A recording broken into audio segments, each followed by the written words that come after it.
I've seen these viral pretzel bites everywhere, so of course I had to try them. I grabbed a can of biscuits, just the regular flaky kind because they were the cheapest, and rolled each piece of biscuit into a little rope and just cut it into thirds. Now I think you could cut them into quarters or even go an extra step and roll it out into a long rope and make the shape of a pretzel. It's up to you.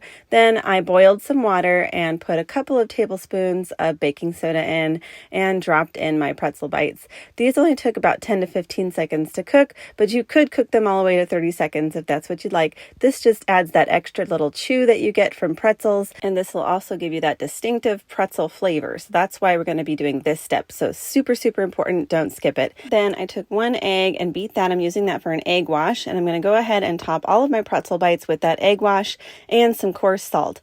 I had pretzel salt on hand, so that's what I'm going to be using, but you can just use a coarse sea salt or any salt that you have on hand. Then we're just going to bake this at 375 degrees for about 25 minutes.